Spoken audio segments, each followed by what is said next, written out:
how much a person can hate his own life. Every time the plane is bumpy, he prayed that there would be a plane crash. He felt that at that moment, his life is no longer meaningless. He is 30 this year, working alone and having no hobbies. Have severe insomnia. You will definitely not be able to sleep as soon as you go to bed. 6 months of insomnia tortured him further and further. Want to sleep every moment when I'm awake. When I sleep, I am awake every second. He is a recall inspector for a car company. If a car sold by the company is involved in an accident, he will fly to the area where the car accident occurred to investigate. Like this new car that just went on sale. The malfunction occurred at a speed of 96 kilometers per hour. A family of 4 was killed for promotion or salary increase. I just hope I can sleep. He goes to the doctor. The doctor refused to prescribe sleeping pills. He said he was in pain. The doctor said, "You are not in pain. I suggest you visit those who are terminally ill." So the male protagonist actually went to a cancer mutual aid group. He pretended to be one of the patients, go to the scene and listen to real patients share their life sufferings. Watching others cry, his heart that has been dead for many years seems to have been touched a little bit. The leader asked the patients to hug and comfort each other one-on-one. The male protagonist is stared at by a fat guy with a bloated figure. Although the 4 tails meet each other, the fat brother hugged him tightly like a relative. He tells his story. Once fit and rich, wife and daughter, but then he used static drugs to destroy the hormones in his body, cause body deformation. Later, the business went bankrupt. Wife and children separated. Now old and poor, completely different. His tragic fate is like a mudslide, bringing the male protagonist a kind of abnormal healing. He suddenly felt that his emotions were about to burst out. He leaned on Fat Brother's chest and cried loudly. The more I cry, the more violent I become. 1,000 miles away. At that moment he felt a miracle. He said all hope was lost. You're free tonight. He finally fell asleep like a baby. From that day on, he became addicted to terminally ill patients, physical illness, mental illness. Marla came out of the laundromat, take other people's clothes. He also gave her his phone number. Shortly after breaking up with Marla, new car launch. 男主又开启了新一轮的追货出差记。 Disposable coffee cups day in and day out. Disposable creamer white sugar. Disposable yuzukai. Disposable toiletries. His illness worsened again. He often found himself inexplicably wake up on a different plane. Sometimes he appears in strange cities. Can't figure out where I am. Sometimes I arrive at the airport after 3 in the morning. I found out that my flight was leaving at 9 o'clock. While he is awake, to relieve boredom, he always talks to strangers. They are all disposable machine buddies. It doesn't matter if we all go our separate ways after getting off the plane, he thought. He himself also lived a disposable life. Until one day he met someone special. Super handsome and super confident. It doesn't matter, usually. Such charming men tend to be aloof. But this person is a prisoner. He asked the male protagonist to watch the scene on the plane. Emergency incident map. Big companies paint pictures of those in danger. The expression of a person about to be broken. Also shocked. He means this is the airline. Conceived human end-of-life diagram stable. Clever. In the last 10 minutes, I also abide by the fate of being harvested. Hearing such shocking views, the male protagonist's abnormal smile. He obeyed, but such a conspiracy theory. Just like the farm bag that broke through his entire life, there is a feeling of violence. The handsome guy gave his business card to the male protagonist. Tyler Tunn. A soap maker. His suitcase is full of soap, but they all act like bombs. After the next episode, the hero saw Taylor jump into a sports car today. First, the luggage was found to contain suspected contraband, not hauled. Then I came home and found my apartment on fire. Burned 2 buckets. The male protagonist was hit in the abdomen and gasped for a long time, but in pain. He had a wonderful new feeling. Inexplicably, he still wants to be beaten. So the two started fighting each other. They didn't play well. After all, they are 2 newbies. After the beating, their faces were covered in blood. Their expressions are very satisfied. We should do this again sometime. Just like that, the hero followed Taylor back home. Taylor lives in a shabby house in a suburban factory area. No neighbor. Surrounded by warehouses and abandoned factories. This house is as dilapidated as a haunted house. There are traces of time everywhere. No wall is clean. The bed made a chirping sound when it moved. The water in the bathroom is muddy. When it rains, the whole house is leaking. The basement has become a sewer. It's not like Tyler bought this house. Taylor is a sociopath.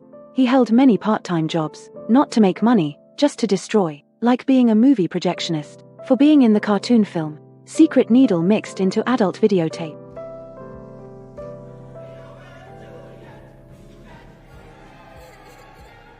Like being a waiter in a luxury restaurant, just to add ingredients to delicious dishes.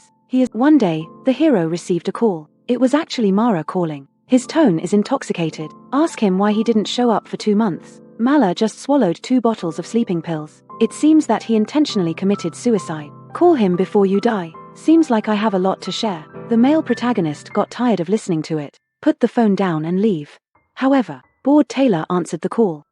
I heard the girl icing to death across the way. He decided to go find him. Arrive at Mara's house. It's also dilapidated here. The place is full of smog and chaos. Taylor doesn't say bad things. He took Mara home directly. Wait until the male. First, he asked Mara why he was at his house. A few words will make him angry, pretending to be disdainful of Taylor again. In fact, he was burning with anger. But he didn't even dare to be angry with Taylor. He felt that Mala had come to destroy the harmony of his soul. Just complain to Taylor. Speak ill of Mara. From now was in a suit and tie. Also eager to have a deep desire for violence. He punches again and again. And Taylor was laughing wildly, while telling him to let it all out.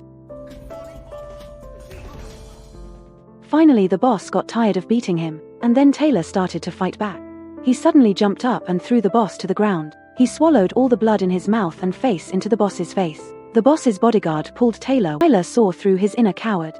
The boss begged Taylor to let him go. He also promised to let them continue to use the basement. After reaching an agreement, he ran away in embarrassment with his bodyguards. Taylor did not go head-to-head in this battle. Eat all the pain, then use mental attack. The big man holding the gun was frightened. His leadership was established without a fight. On this day he gave the members of Fight Club assigned a homework. Go out and pick a fight with a stranger, but I have to lose.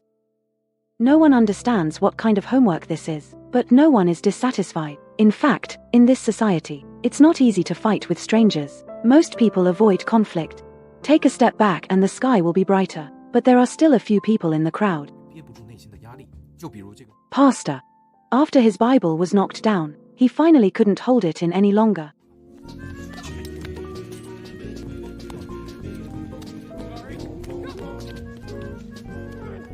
And this is how Taylor recruits. It wasn't long before the priest joined Fight Club. Of course the male protagonist also has to do this homework, but what he is looking for is a familiar stranger. His boss. The male protagonist first made a request to his boss. Let him be the company's external consultant. Pay salary as usual, but there is no need for him to work. His job is to keep it secret, because he knows that there is something wrong with the cars sold by the company. The company usually presses hot searches everywhere. Boss doesn't accept threats, immediately decided to fire the male lead. He also called security and asked them to take him away. He tore his clothes, pull yourself here and there, and threw himself out. In fact, the male protagonist and Taylor are really similar. They all like pain. They also know how to win without fighting. These systems have an impact on his building. That's when I decided not to obey. One day the hero discovers that everyone has done something big. Arson in an office building. I also painted a huge smiling face outside. The destruction of such small gestures. It has gone beyond the pranks of the past. The hero immediately expressed his objection. What the fuck did you guys do? The first rule of this plan is, can't ask questions. The hero broke this rule. But Taylor didn't tell him. Then Taylor did the second thing. Led everyone to pretend to be waiters. Infiltrated into a powerful banquet. They caught the chief of police at the party. And the disaster of flesh and blood. Threaten him to stop investigating Fight Club. Taylor told the chief, we are the servants you look down upon in your humorous life. We have tens of thousands. If you dare to mess with us, you must die. The director promised again and again in fear. After this incident, the dropped to freezing point. He realized that he was Taylor. This is Taylor suddenly appearing behind him. This living person turns out not to be a person at all. The male protagonist began to recall carefully. It turns out that he saw Taylor do those things before. In fact, he did it all. It was he who started fighting with himself. He founded Fight Club. It was he who led everyone to cause destruction. It was he who gave scars to his hands. It was he who recruited a group of legions. He has schizophrenia. He used to hate himself for being so cowardly, so pitiful, trapped in that miserable and meaningless life. So he can get rid of all the pain for him. But Taylor's personality. And now, in front of the hero, he said Marat knew too much. He wants to get rid of Mara. Wait for the hero to wake up. He realized he had already called, and he had no idea what he said on the phone. He quickly bought a plane ticket and returned home. The house is already empty. Taylor's legion left many plans. From these plans he saw, those guys are going to blow up some buildings. So he called and warned the buildings. Unexpectedly, all the tiebreakers were members of Taylor's corps. The hero goes to find Mara, want to advise him to be careful. No matter where he goes, there are people everywhere with bruises on their faces. Waiter. Cook. Everyone was full of respect when they saw him. He seems to have become the emperor of some underground world, and his ministers, pervasive, everywhere. This gave him a bone-chilling fear, because he's not Taylor at all. He advised Marat to leave the city quickly, and don't let him see where he's going. Mara finally couldn't bear it anymore, break up with the hero, then he flew away. His little brother pulled out his knife and was about to take action. I happened to see a gun. Without hesitation, he immediately grabbed the gun and started shooting. I finally forced my little brother to retreat. He just ran out in his underwear. It's already late at night. He was running around the city in embarrassment. He finally made it to the building Taylor planned to blow up. It's an empty office building. He ran to the parking lot of the office building. Sure enough, we found a car full of bombs. This is Tyler showing up. The two had another ideological quarrel. The hero decides to defuse the time bomb first. Taylor keeps talking and disrupting. Which line is to be removed? So he decided to judge based on Taylor's reaction. When Tyler warned him not physical attack started, the hero shoots him. But how can a personality be injured? Taylor starts beating the hero violently. If anyone is watching the surveillance, who would see a man beating himself up?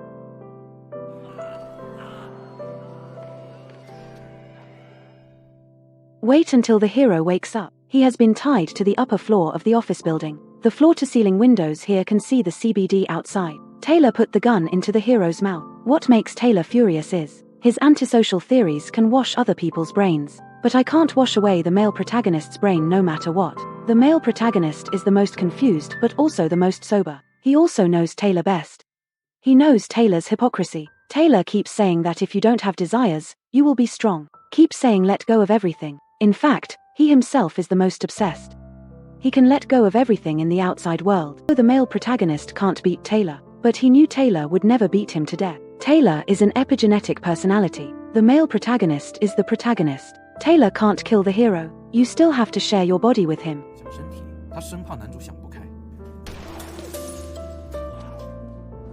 He responded freely to Mara's concern. Taylor's arrogance is gone. He calmly said he was fine. Believe me.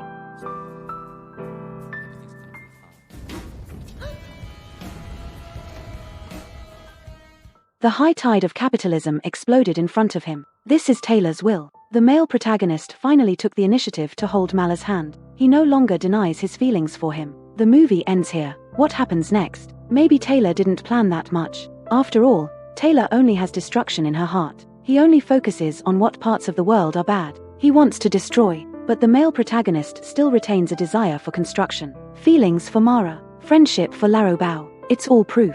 It's just that he denied this part in the past. Most people will at some stage in their lives hate this world, because we don't feel that we are treated as human beings by the world. The male protagonist repeatedly mentioned being abandoned by his father. He never mentioned his mother. He is like a lonely ghost in the world. In the capitalist world, he was also transformed into a screw. A little bit of knowledge and brains that I finally accumulated. They are all trained by big companies as tools of profit. As long as he's a little bit unstable, someone can replace him at any time. Growing up they said,